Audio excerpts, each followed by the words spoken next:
One day, the Youthful Ambition brand will be bringing its gratitude to the world stage.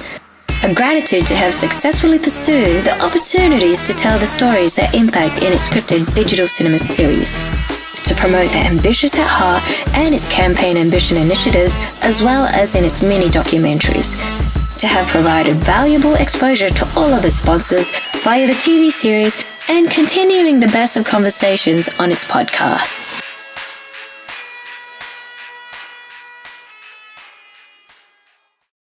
Hey guys, my name is Terence Gordon. I am the creator and founder of the Youthful Ambition YA Trademark, a brand and digital cinema series. And this podcast is about all things ambition, not just filmmaking. I am a filmmaker. I'm a director, producer, writer, and editor with TNG Films and Black Ink Pictures, and have been directing commercials and music videos and feature films for some time now.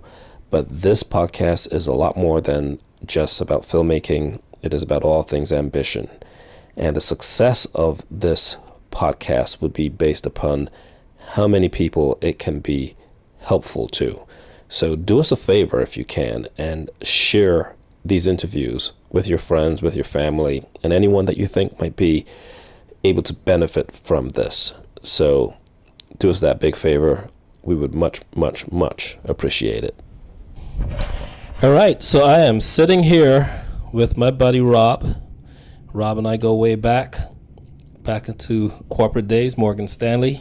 Yeah. And IT in the days when we were in the trenches back then. That's 15, 20 years ago. Oh man, you just made us sound real old. 15, 20 years ago. Hey, we were young kids back then. Yeah, that's true. We started early. And, Rob and I share a lot in common. From West Indian descent.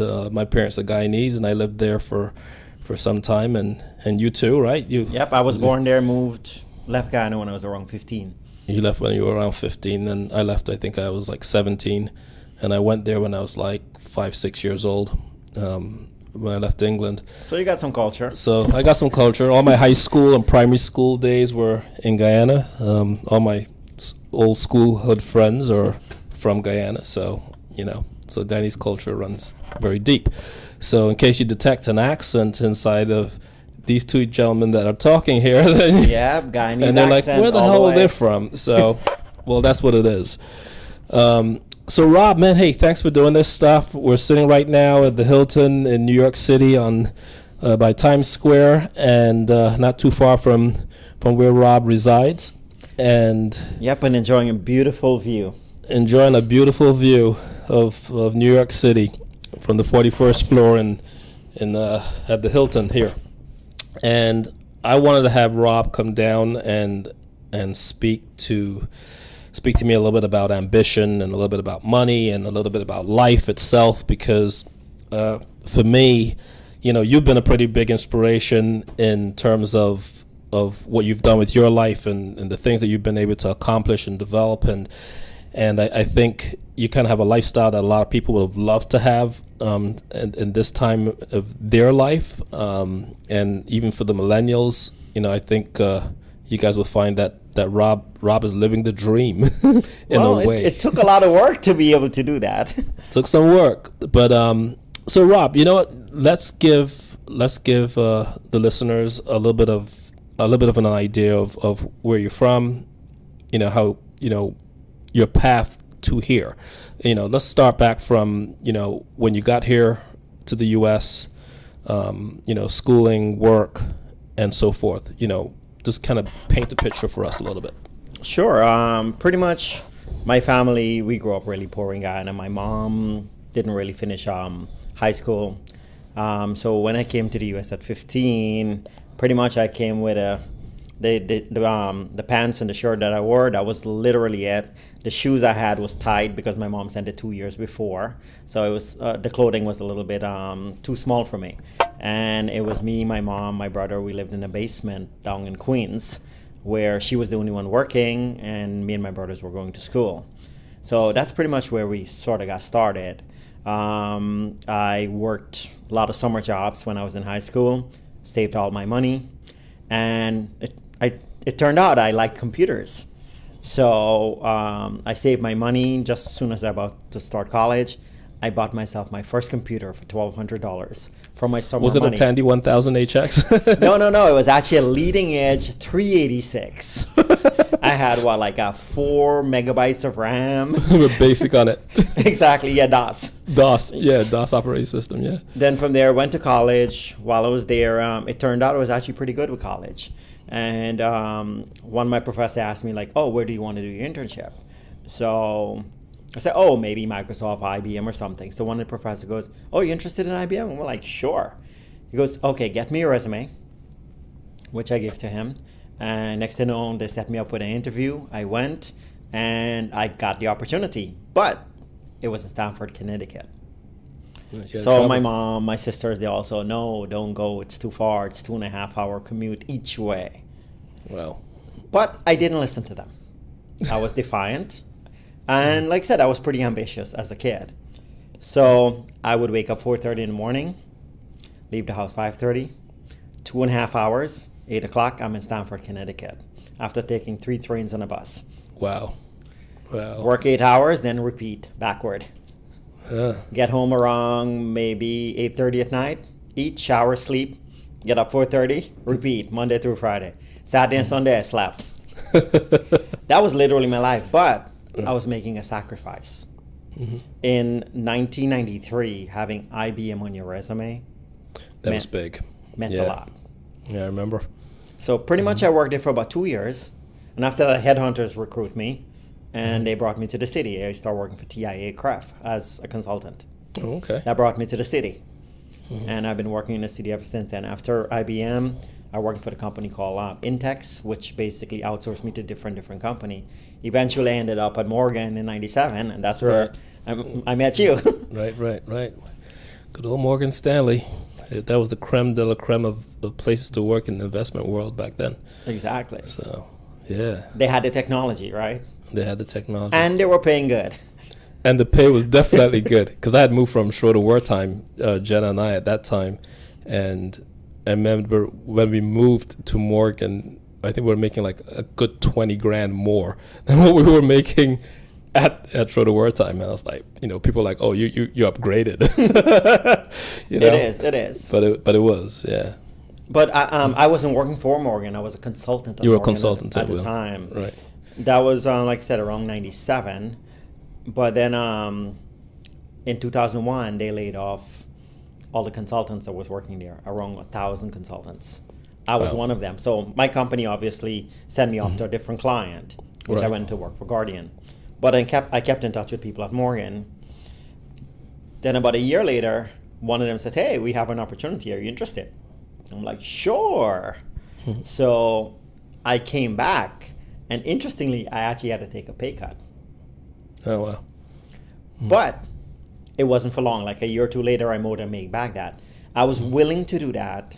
I was willing to make that sacrifice in terms of my pay, because I know the potential at Morgan was unlimited. I ended up spending the next, pretty much, 18 years working at least 7 different teams, doing many different things, meeting a lot of smart people, ambitious people, very, very helpful and friendly people. Pretty much, they became my friends. Right. And once, I haven't been to Morgan for the past year and a half now, and a lot of those people are my clients now, who I'm working with, Wow. doing deals with. I'm helping them to make money. They're helping to facilitate my new life. That new life. Well, so tell us how that new life got started. Tell me what that turning point was from between corporate and becoming an entrepreneur. To be honest with you, it's sort of like kicked me when I wasn't even looking. It all started in, pretty much, I started at Morgan in 2002 as an employee. And I was eating out, checking out nice fancy restaurant, traveling the world, right? That's pretty much all I was doing, enjoying life. Right. And I did that for about 10 years. And then 2008, one of my buddy called me like, hey, you should move into the prime brokerage division. It's on fire. It's amazing. Like, it really has great potential. But it was just before the crash. Okay. So I moved to the prime brokerage team. And at that point, during that year, the prime brokerage group lost 60% of their client, which meant they cut every support team in half. It was me and my boss. Guess who got it? Your boss? Nope. Nope. I'm the one. Oh, you're the one got it. Okay, Yeah, I thought you would be like, I got you're laid the off. boss and I pulled the short straw. Okay. Nope. I got laid off, and Oh, that's what I meant. That's you pulled the short straw. yeah, Okay. exactly. Okay. So then I go, I don't have any income. I only had one income, and granted, I've always invested in the stock market, and I was somewhat savvy with finance, but I didn't have any additional income coming in. So I'm like, you know what? I'm an engineer. I can fix this. So about 7 months later, I got rehired by Morgan into a different team. And for 2009, I just start saving my money back that I spent for the first 7 months in 2008 when I didn't have a job. Starting in 2010, I start buying a house in Florida.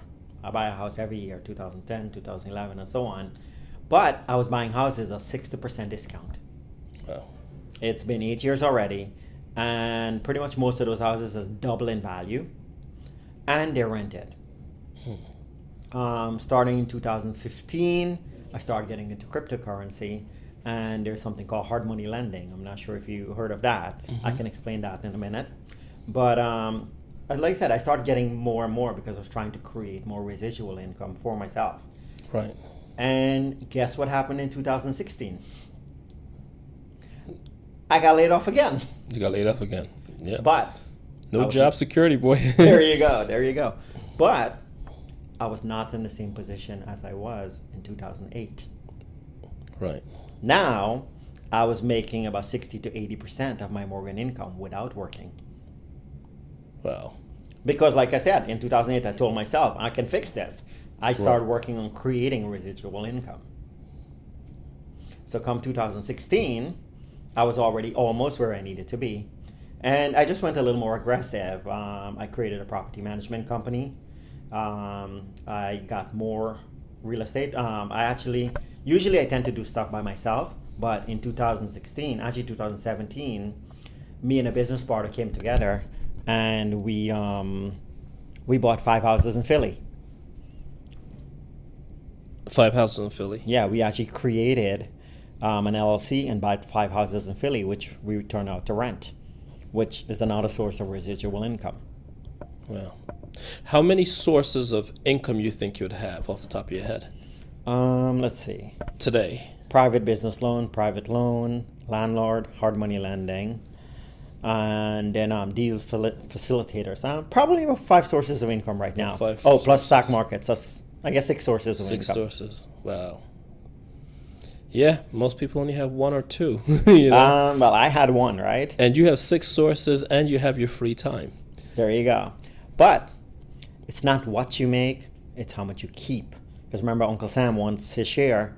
That's right. So not only do you have to think of creating additional sources of income, you have to think of how to best do that the most tax efficient way. Right.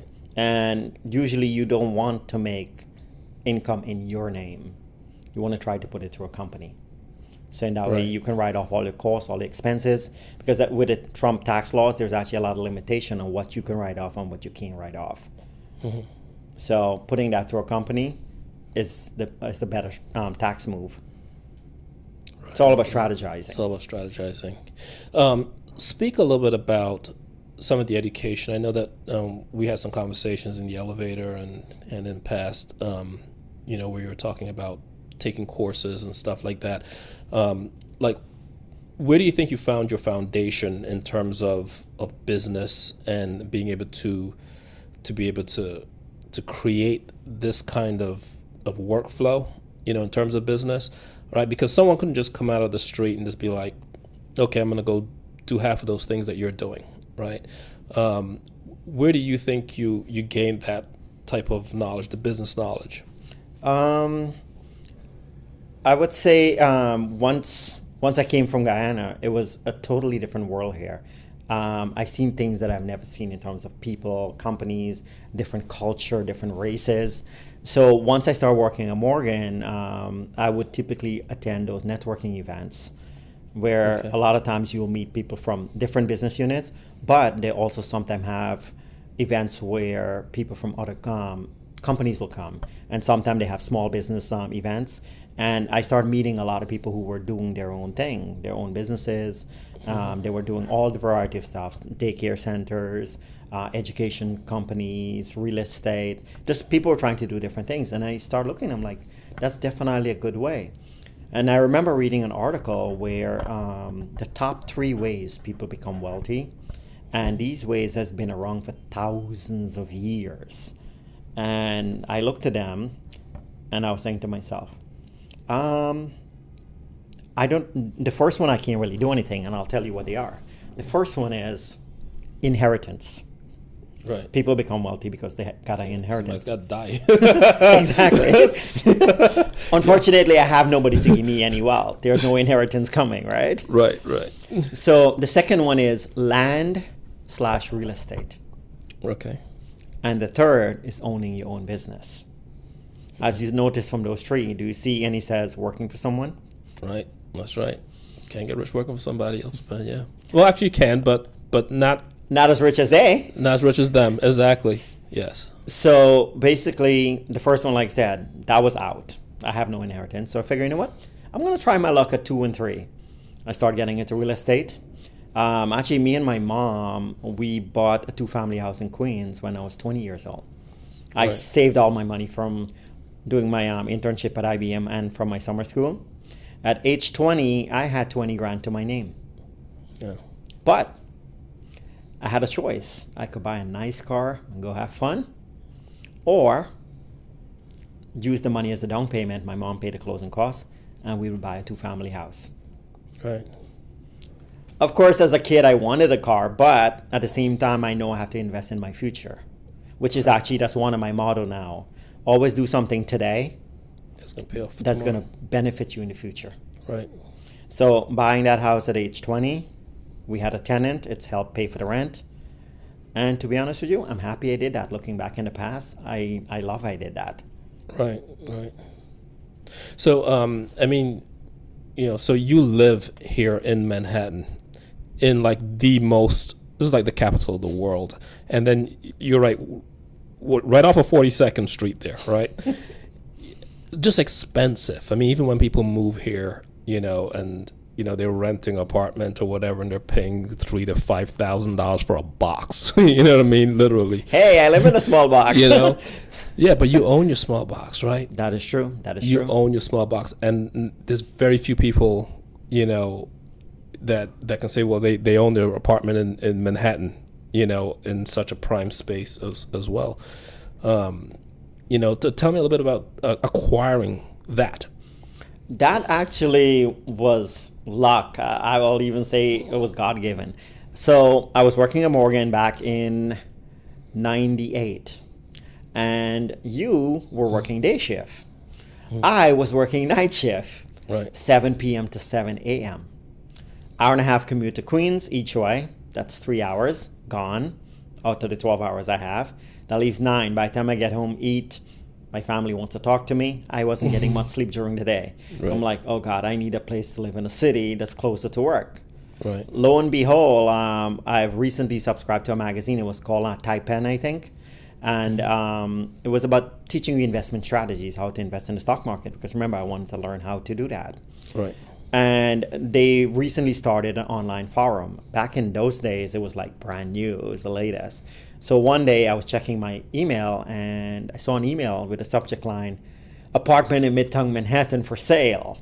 I instantly read it, and there's this woman who bought an apartment for her son who lived there for about 2 years, and then he went off to college, and the co-op is now forcing her to either live there or sell it. Mm-hmm. So she's selling it. I saw the price. It was only $95,000 in a co-op building. Wow. Which is like unheard of. Well, the building was kind of crappy at the time. It had bad management. It was in debt and stuff like that. Okay. I did see the apartment and I liked it. It was really convenient. It was definitely in the heart of Midtown. 20 minutes walk to work. Right. Can beat that. Save all that transportation money right there, yeah. Yep. And one cool thing, she was on the board. So instead of putting 20% down, I was able to put 10% down. I took out a mortgage, put the 10% down, and next thing you know, I had an apartment. Wow. Of course, it had more than triple in value since. But yeah, I would imagine. Jeez. Yeah, I mean, like, just to buy something like that now here is just, I don't know what the price, I haven't looked them up or anything, but I would imagine it's extremely expensive. I mean, to rent a studio right now in Murray Hill is about probably $3,000. It's $2,500 to $3,000. $3,000 a month. Yeah. That's just the rent. That's like mortgage in the Carolinas where I'm now. For a big giant house, for right? A big house, 6 to 8 bedrooms. Yeah, my apartment is probably the size of your closet. Yeah, but you own them, which is great. No, that's pretty cool. Tell us a little bit also about some of these other streams of income that you work on. I know that from time to time I pick your brain on a lot of stuff, and you seem to have a really big knack for being able to pull people together and raise capital for different investments and different new technologies and stuff like that. Tell me a little bit about that. Like, just kind of get into that whole stream of work. Is that just happen by happenstance in the sense of people just, like one deal leads to the next, or you were looking for this? It definitely have a combination of one deal lead from next to next, but a lot of time it has to do with the use of capital. People don't understand that. It's like you go to the beach and you push your hand in the sand and you grab a fistful of it. Mm-hmm. When you open your hand and look, you don't really have much sand in your hand because it all went through your fingers. Same thing in life. They're going to be expenses, going to nickel and dime you, and your money will disappear if you try to hold on to money. The value of money comes from the flow of money. You get money, you flow it around. Very simple. My mom was getting 1% in the bank. I took a loan from her, I pay her 4%. I take that money and invest in a deal that pay 14%. Wow. I'm making 10% off money that's not mine. But the money's flowing. Money's flowing. That's one example.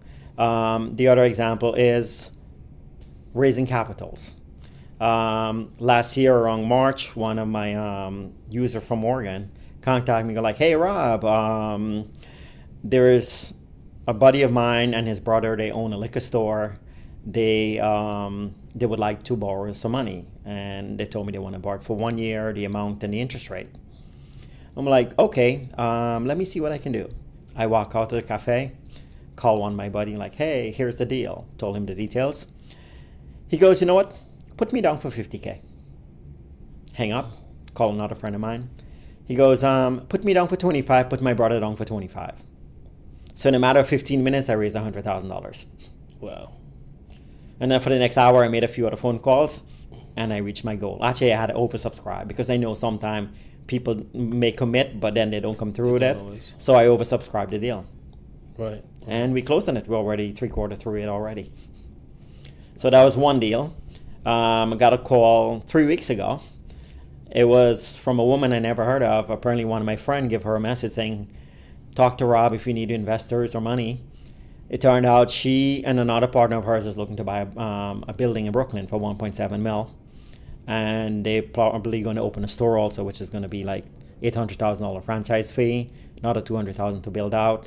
That puts us like 2.7 mil right away. They're going to get a small business loan. They're going to put some down payment, but they still need $300K. That's where I come in. That's where you I come talk in. to people and I'm raising money. Wow. Yeah, that's inspiring. Especially like I'm in a business that raising money nothing happens unless you can raise money and stuff like that, and the returns are not always the way that you get your returns in terms of equity and stuff like that. But I think that's everyone's goal, man, to have that ability to be able to pick up the phone. I mean, I remember you showing me text messages where you didn't even pick up the phone, you just text and raise Yep. $300,000 via text messaging. I'm just like, Jesus, it's like, really? But it that's boils down really to cool. one important thing. Mm-hmm. Your reputation, right? And the That's kind of important. person you are. That's right. If you just talk of doing things and you never do anything, nobody's going to give you money. That's true. That's true. But if you're doing things and you can show people, like for example, very simple. When I first bought my first investment house in Florida in 2010, I bought that. I did my down payment. I took my mortgage out. Following year, I bought another one. Again, mortgage out, down payment. And the numbers start making sense. The numbers were looking real good because I was buying houses at a 60% discount. Yeah. So after the numbers are good, 60% discount. I told my friends, and the woman I was using, I sent my friends them to her, and they brought their friends. They end up buying, I think, over $3 million worth of houses. Wow. Over the last 5 years. So she was very happy. Of course, she gave me a discount for my property management fees. Right. And all my friends them has doubled their money in terms of the house value, and they're making rental income from it.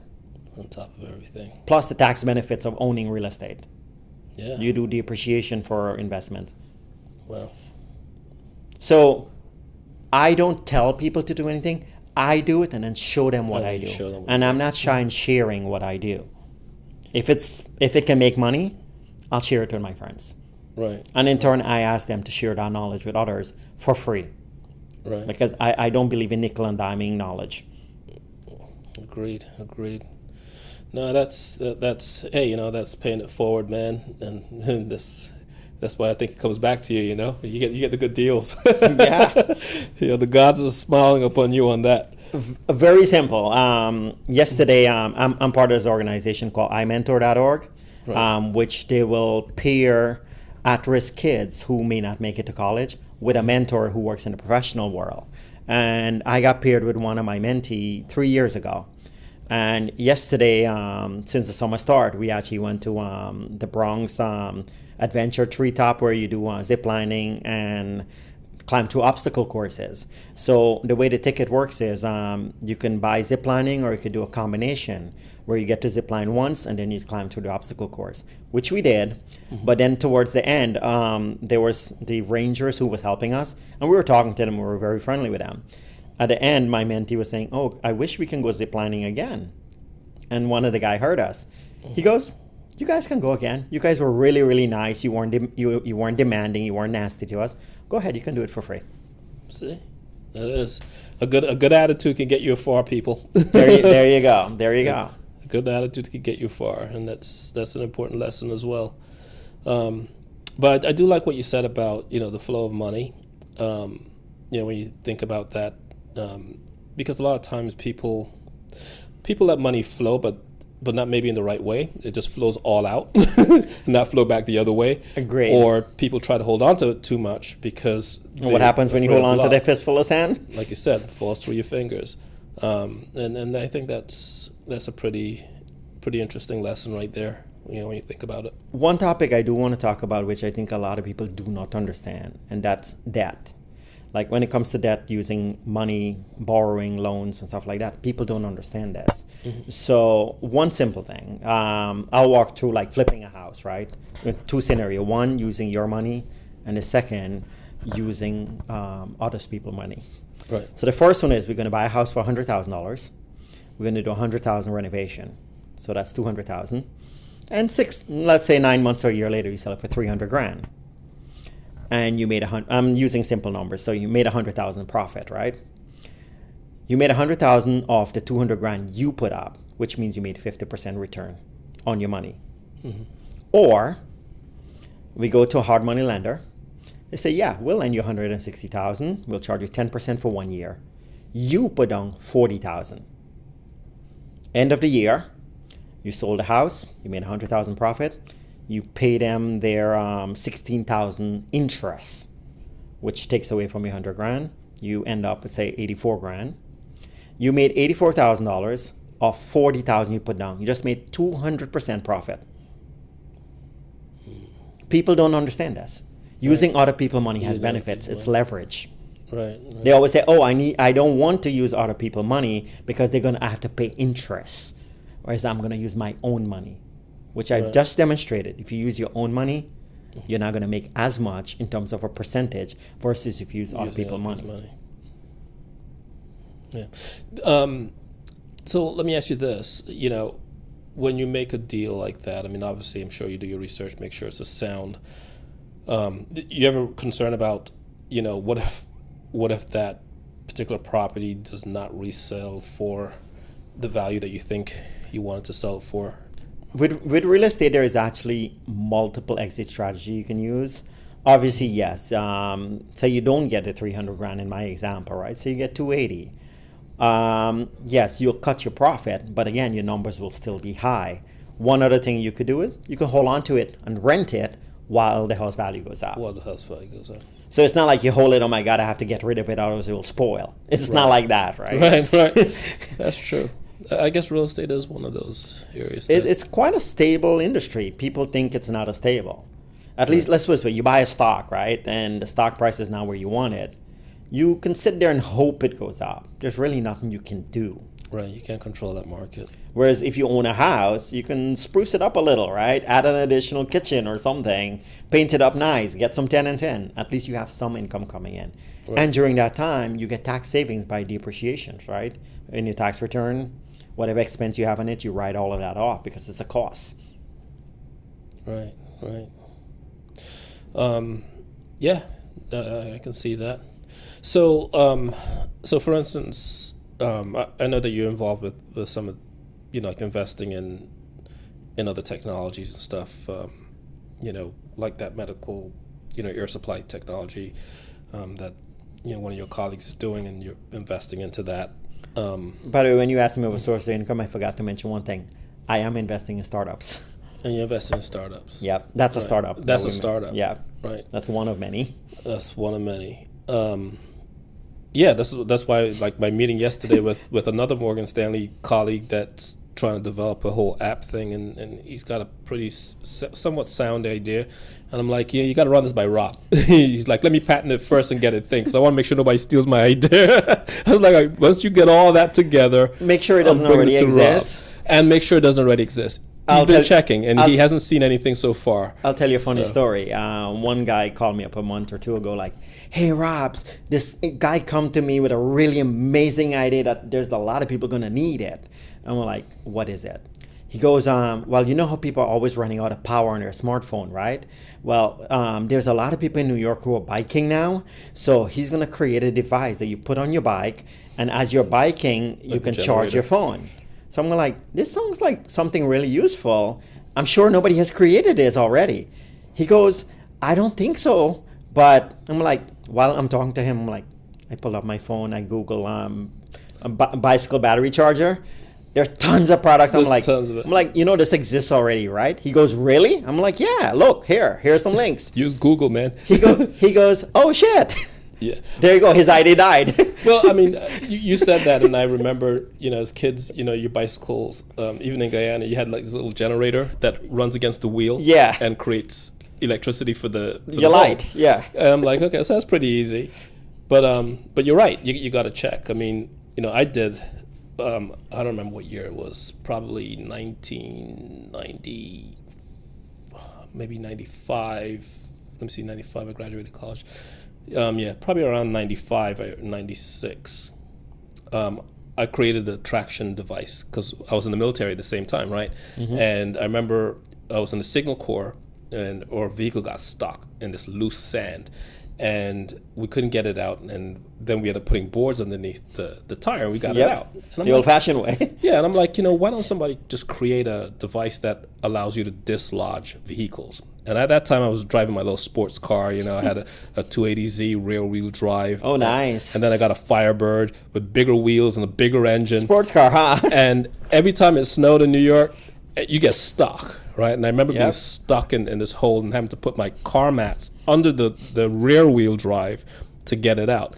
And I said, someone should invent something. And I did. I created a design, went to Invention Submission Corporation, spent $10,000 on engineering, book, and design.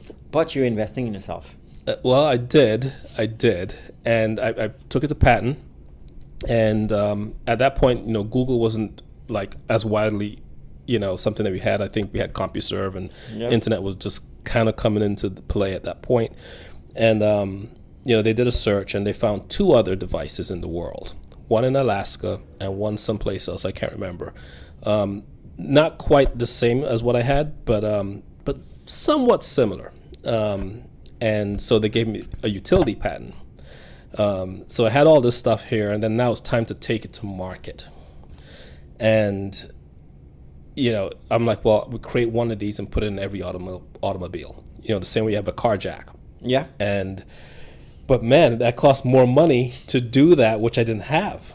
And so till this day. Why didn't you bring in some investors? Well, I wasn't savvy like that back then. I knew how to create things and, that was needed, but I didn't have, and I had already spent so much money on lawyers and stuff like that.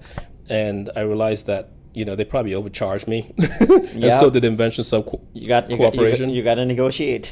Well, yeah, and so that engineering book and all that stuff sits in my office right now, and sometimes I'm like, I wonder if this thing is still needed, because it's before four-wheel drive became popular, right? Yep. People still had cars that were getting stuck in snow and mud, and I'm like, maybe if the time comes back around, I'll do it, but yeah, you just never know. You always got to find that need and create it. There you go, necessity, right? Necessity. Why do you think I started my alternative sources of income, right? It was because of necessity once I lost my main job. Right. I'm like, hey, this is not good. I should have a backup. You multiple backups. Yeah. And being in technology, you know that, right? You have your primary server, and then you have multiple redundancy. Redundancy, yeah. So to BCP. be honest with you, yep, there you go. So be honest with you, in a sense, that's what I was thinking in terms of my income. I need BCP for my income, right? I need BCP for income. We all do. We still do. Till this day, But hey, man, look, this was great chatting with you on some of these things. Sure. I'd love to have you back on here. You know where to find me. I know where to find you, and I find you every time I come back to New York, obviously.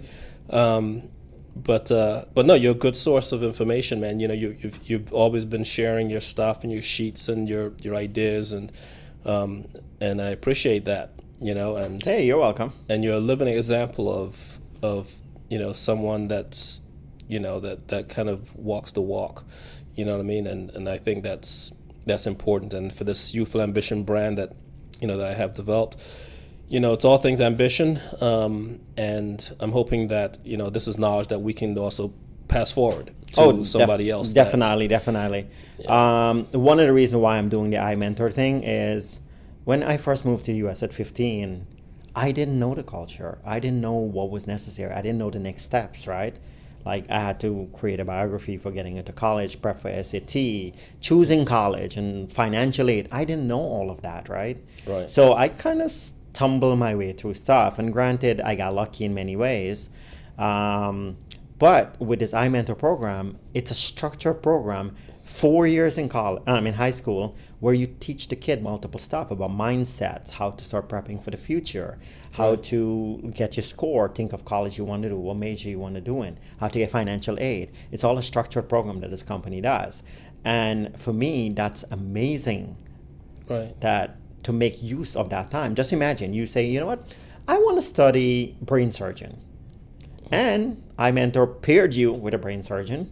Right. He took you to the operating room one day to see what it's like. And you go, hells no, that's not what I want to do. Right. And then you flee. Guess what? You know instantly that's not what you don't want to do, right? Or what you want to do. You can go, you know what? That's amazing. I do want to be a brain surgeon. Right. And then this person who's doing it for 5-10 years can give you the insights into the best way possible to get to be a brain surgeon. Right. So that I thought that was great. And that basically brings us, in terms of wrapping up, it brings us to time. Mm-hmm. A lot of time people view time as the enemy. Time is not the enemy. Time is a friend. It's next to you all the time. And use it. This Youthful Ambition program, branding, if you use time, it will benefit you in the future. Like very simple things. I was looking at the S&P 500 index return. If you put $1 in 1929 in the stock market and left it there, right now it's worth 16 grand. Just $1. You don't have to do anything. Just put $1, leave it there. It's worth about 16 grand right now. Let's multiply that. Say you do $10. It's now 160 grand. You did $100. It's now 1.6 mil. And you didn't do anything. You just put it and left it there. You just put it there and left it. So same thing as whatever age you can, open a brokerage account, open like say a Vanguard account, put whatever, say $100 or $50, save $50 a month. put it in the S&P 500 index, let it grow. Right. 10, 15 years from now, it's going to be a good chunk change. You can use that to buy a house, or you can go around the world for travel. I love traveling. Yeah. I think, as you know, I've been to about 31 countries so far. 31. And 150 cities. Wow. Oh, I'm not done yet. I want to see more. No, I hear you. I'm with you on that, man. That's really cool. Traveling is the only thing you spend money on that makes you richer on the inside. Makes you richer on the inside. That's right. That's right. Well, hey, man, that's some good wisdom. I think I have one more question for you, though. Sure. As I said, listen, in terms of mentors for yourself, who do you look to? Anyone who I can learn from. Anyone who I can learn from. If I don't know something and somebody else does, it doesn't matter if they're younger, older, richer, or poorer than me. And if I can learn from them, I'm willing to learn. I think that's my mindset. I never assume I know everything. And I don't. Right. So if I can learn from anyone, I'll try to learn. Yeah. Hear that, people? That's good advice right there. You got that for free. Right. Well, hey, man, thank you again. I appreciate it. Sure. And hopefully this is a blessing to everyone that listens to it and hear it. Also, I'll try to put inside the show notes some links, to the iMentor and so forth. We'll post this and hopefully could get the word out for them. One thing I'll throw in terms to help you get track of your finance, use mint.com. It's free. And I actually use that too. Yeah, that's pretty good. That's a good app. Absolutely. You know where your money is going. It shows you. Yeah, and sometimes you don't really want to know where it's going, but yes. You always do, but sometimes it's not always a pretty sight. That's what I'm saying. But that's good. That's good. That's really good stuff and good tools. All right, man. Well, hey, thanks again. And if there's, I know that you do a lot of mentoring outside of that in terms of just like financial help for people and so forth. If there's, any information for people to be able to contact you in some ways, or if there's blogs that you have or anything like that, just let me know. I'll put that also in the show notes and just get the word out there. Sure. I definitely use LinkedIn a lot. You're on LinkedIn? Okay. Yeah, definitely. They can reach out to me there. I got no problem with that. And like I said, for me, it's not all about just making money. I'm more of making the world a better place, one person at a time. One person at a time. All right. And there's that famous quote, right? You make the world a brighter place by lighting a candle, another candle, and another candle. If you light another candle, you don't lose anything. Just the world becomes brighter. Oh, there you go. And on that note, we're out. Yep. All right, man. Thank you. Appreciate it. You're welcome.